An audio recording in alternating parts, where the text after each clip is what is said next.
அருமையான கர்த்தருடைய பிள்ளைகளே, இந்த நாள் உங்களுக்கு மிகுந்த ஆசீர்வாதமாய் இருப்பதாக. எபேசியர் 2 வசனத்திலே, தேவனோ இரக்கத்தில் ஐஸ்வர்யம் உள்ளவராய் நம்மில் அன்பு கூர்ந்த தம்முடைய மிகுந்த அன்பினாலே என்று வாசிக்கிறோம். நம்முடைய தேவன் இரக்கத்தில் ஐஸ்வர்யமுள்ள ஆண்டவர்.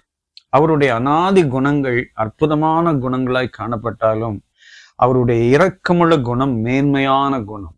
அவர் எல்லார் மேலும் மனம் இறங்கினார். புலம்பல் 3:22 சொல்லுகிறது, அவருடைய இரக்கங்களுக்கு முடிவில்லை. அவ்வளவு அளவாய் தேவன் தம்முடைய இரக்கத்தை வைத்திருக்கிறார். இந்த காலை நேரத்திலே நம்மில் அநேகர் நாம் இப்படி ஜெபிப்போம். ஆண்டவரே, என்னுடைய தேவைகள், எதிர்பார்ப்புகள், ஏக்கங்கள், பெருமூச்சு, கண்ணீர் எல்லாவற்றையும் நீர் அறிந்திருக்கிறீர். இந்த சூழ்நிலையிலிருந்து எனக்கு ஒரு பெரிய அற்புதம் செய்யும். நீர் மனம் இறங்கி அற்புதம் செய்யும். உம்முடைய மிகுந்த இரக்கத்தினாலே அற்புதம் செய்யும் என்று சொல்லி நாம் ஜெபிப்போம்.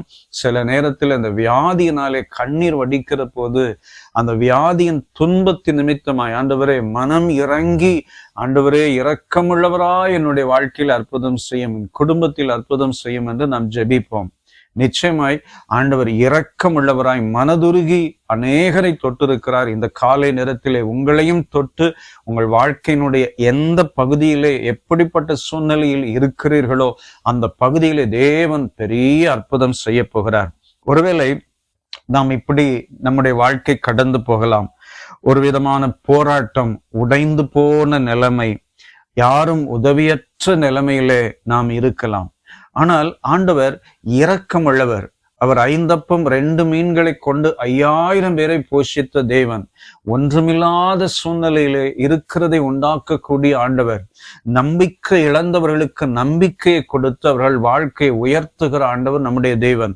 அருமையான சகோதரா, சகோதரி, உங்க வாழ்க்கையில இப்படிப்பட்ட பாதையில் கடந்து போகும்போது சோர்ந்து போகாதிருங்கள். நம்முடைய ஆண்டவர் மிகுந்த இரக்கமுள்ளவர். அவரிடத்தில் வேண்டிக் கொள்ளுகிற பிள்ளைகளுக்கு ஆண்டவர் இயற்கைக்கு அப்பாற்பட்ட அற்புதம் செய்கிறவர். ஆண்டவர் இயேசுவை சொல்கிறார், மீனை கேட்டால் பாம்பை கொடுப்பானா, கல்லை கேட்டால் அப்பத்தை கொடுப்பானா? பாருங்கள், பொல்லாதவர்களாகி இந்த உலகத்து மக்களே அப்படி செய்யாதிருக்கும் போது இரக்கமுள்ள ஆண்டவர் தம்மிடத்தில் வேண்டிக் கொள்ளுகிறவர்களுக்கு நன்மையானவைகளை கொடுக்கிற தேவன். அவர் மிகுந்த இரக்கமுள்ளவராய் இருக்கிறபடினாலே நம்முடைய பாவங்களை மன்னித்து, மீறுதல்களை மன்னித்து, நம்முடைய குற்றங்களை மன்னித்து, நாம் செய்த சில தவறான காரியங்களையும் கூட மன்னித்து தூக்கி எடுத்து நிலை நிறுத்துகிறவர். விழுந்து போன தாவீதின் கூடாரத்தை மறுபடியுமாய் கட்டி எழுப்புகிறது போல ஆண்டவர் பின்மாற்றத்துக்குள்ளாய், சோர்வுக்குள்ளாய், வேதனைக்குள்ளாய் கடந்து போய் ஜபத்தை, வேத வாசிப்பை, தேவனை தேடுகிற அனுபவத்தை இழந்தவர்களை கூட மிகுந்த இரக்கமாய் தூக்கி எடுத்து நிலை நிறுத்த வல்லவர். அருமையான சகோதரா, சகோதரி, இன்றைக்கு உங்கள் வாழ்க்கையிலே ஆண்டவர் அற்புதம் செய்ய விரும்புகிறார். அவர் மிகுந்த இரக்கம் உங்களையும் உங்கள் குடும்பத்தையும் தொடப்போகிறது, உங்கள் வாழ்க்கையை போகிறது. நீங்கள் எந்த பகுதியிலே நம்பிக்கை இழந்தவர்களா இருக்கிறீர்களோ மிகுந்த இரக்கத்தோடு ஆண்டவர் அற்புதம் செய்ய போகிறார். என் பிள்ளைகளுக்கு நான் அற்புதம் செய்வேன் என்று சொல்லி ஆண்டவர் மனதுருகி இந்த காலை நேரத்திலே உங்களை தொடப்போகிறார். பாருங்கள், ஒரு தகப்பனுக்கு 2 குமாரர் இருந்ததாக லூக்கா 15 வாசிக்கிறோம். ஒருவன் தூரமாய் போய் துன்மார்க்கமாய் ஜீவனம் பண்ணி எல்லாவற்றையும் இழந்து போய்விட்டான். எல்லாவற்றையும் இழந்தவன் அழுக்கான உடையோடு கூட, கந்தலான துணியோடு கூட அவன் வந்திருக்க கூடும். ஆனால் அவன் தகப்பன் அவன் தான் என்று சொல்லி ஓடி அவன் கழுத்தை கட்டி கொண்டு மனதுருகி அவன் மேல் இறக்கப்பட்டதை நாம் பார்க்கிறோம். அவனுக்கு புது வஸ்திரங்கள், புது பாதரட்சை கொடுத்து ஒரு விருந்தே செய்து ஒரு மகிழ்ச்சி அடைகிற ஒரு சூழ்நிலையை அங்கு நாம் பார்க்கிறோம். அதே போல தேவனாகி கர்த்தர் நாம் எந்த சூழ்நிலையில் இருந்தாலும் நம்மை அறிந்தவர், நம்முடைய இருதயத்தின் ஆழத்தை அறிந்தவர். நிச்சயமாய் நம்முடைய வாழ்க்கையில பெரிய காரியம் செய்வார். அவருடைய மனதுருக்கம், அவருடைய இரக்கம் மிகுந்த அளவாய் இன்னைக்கு உங்கள் வாழ்க்கையில கிரியை செய்ய போகிறது. நான் உங்களுக்காக ஜெபிக்க போகிறேன். அன்பு நிறைந்த பிதாவே, இயேசுவின் விலையேறப்பெற்ற நாமத்தினாலே என் அன்பான சகோதரி, சகோதரிகளுக்காக ஜெபிக்கிறோம்.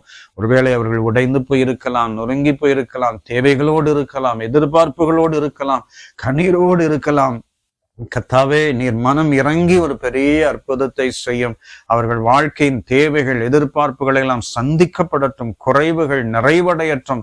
என்னென்ன காரியங்களுக்காக அவர்கள் ஜெபித்து கொண்டிருக்கிறார்களோ அந்த காரியங்களெல்லாம் தேவன் வாய்க்க பண்ணி அற்புதம் செய்யும். ஆண்டவரே, அவருடைய குடும்பத்திலே, வேலையிலே, தொழிலிலே, ஆண்டவரே, அவருடைய தனிப்பட்ட ஜீவியத்திலே தேவன் பலத்த அற்புதங்களை மிகுந்த இரக்கமாய் செய்வீராக. நீர் அப்படி செய்ய போகிற தயவுக்காய் ஸ்தோத்திரம். இயேசு இரட்சகர் நாமத்தில் கேட்கிறோம் பிதாவே. ஆமென், ஆமென். God bless you. Amen.